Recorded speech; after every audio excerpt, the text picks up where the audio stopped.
Dr. Sarah Chen stood at the entrance of the Galactic Biological Archives, her breath forming small clouds in the sterile air of the orbital station. Around her, thousands of beings from across known space moved through the crystalline corridors, some slithering, others floating, a few phasing in and out of visible spectrum. The archives housed the most comprehensive database of sentient life in the galaxy, and today marked humanity's official registration into that catalog. The archivist, a being called Velthorum who resembled an upright mantis carved from living opal, gestured toward the classification chamber with one of its 6 delicate appendages. The process is simple, Dr. Chen. Step into the scanner. It will analyze your biological, cognitive, and evolutionary markers. Every species has been cataloged this way for 7,000 cycles. Sarah nodded, trying to ignore the dozens of alien eyes and eye analogs watching her through the observation panels.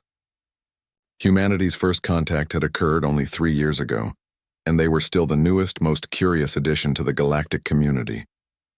She stepped onto the circular platform, feeling the hum of ancient technology vibrating through her bones. The scanner activated with a sound like singing crystal. Beams of light, some visible, most not, passed through her body. Sarah felt nothing, but the holographic displays around the chamber erupted with data streams. Mathematical equations, genetic sequences, and neurological maps flashed faster than any human eye could follow. Then something changed. The harmonic hum became a discordant screech. Red symbols Sarah didn't recognize flooded the displays. Velthorum's mandibles clacked in what she'd learned was confusion. Other archivists rushed to their stations, their various appendages flying across holographic controls. Impossible, Velthorum whispered, though the translator made it sound like grinding stone. This has never happened. What's wrong? Sarah asked, stepping off the platform despite the protests from several observers. The main display, which should have shown her species classification, instead showed a single phrase in the galactic standard script: Unclassified Apex. I don't understand, Sarah said. What does that mean? An elderly Corvathi, a species that looked like ambulatory coral formations, pushed forward from the observation deck. Scholar Ixanthar was considered one of the greatest xenobiologists in the galaxy. It means, the scholar said slowly, that the scanner cannot place your species within any known evolutionary or threat classification framework. But humans are cataloged, Sarah protested. We've shared our entire biological and cultural database with the Council. Data is one thing, Velthorum said, manipulating the hologram to show comparative analyses. This scanner doesn't just read genetics. It measures survival capacity, evolutionary pressure response, predatory instinct, prey instinct, cognitive adaptability, environmental tolerance. The archivist trailed off, its crystalline body shifting colors in agitation. Show me the comparison, Sarah demanded. Velthorum hesitated, then gestured. The hologram reformed, showing the classification pyramid. At the bottom were millions of species ranked as planetary limited, beings who could only survive on their homeworlds. Above them, adaptive and species who could colonize similar planets. Higher still, resilient, those who could modify themselves or their environments to survive diverse conditions. Near the top were the apex species, beings like the Corvathi, the Velthorim, and a few others. They were the galactic powers, the survivors of countless extinction events, the species who had conquered their evolutionary limitations. But above even them was a category Sarah had never seen in any council document: theoretical apex. No species has ever been classified here, scholar Ixanthar explained. It represents a being that has survived every possible evolutionary pressure, that has no natural predator, that adapts faster than environments can kill it. And that's where the scanner placed humans? Sarah's voice was barely a whisper. Worse, Velthorum said. It couldn't even place you there. Your species broke the classification system. Look at the metrics. Sarah stared at the data flooding the display. Her species' ability to survive temperature extremes, to consume almost anything organic and many things inorganic, to heal from catastrophic injuries, to adapt psychologically to any environment within a single generation, their creativity under pressure, their refusal to accept extinction. Then she saw the combat assessment and her blood ran cold. Every human is analyzed as a pursuit predator. Scholar Ixenthar said quietly.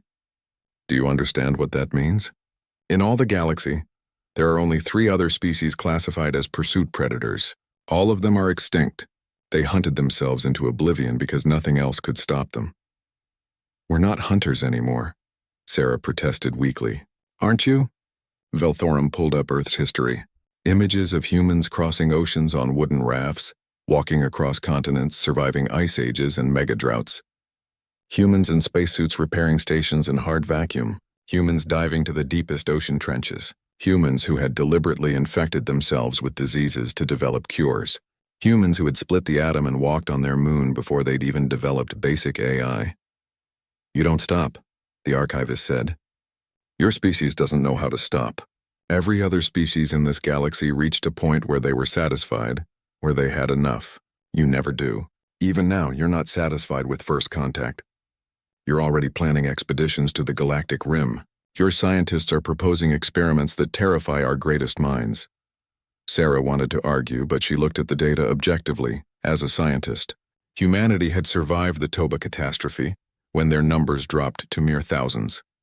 They'd survived plagues that killed half their population and rebuilt.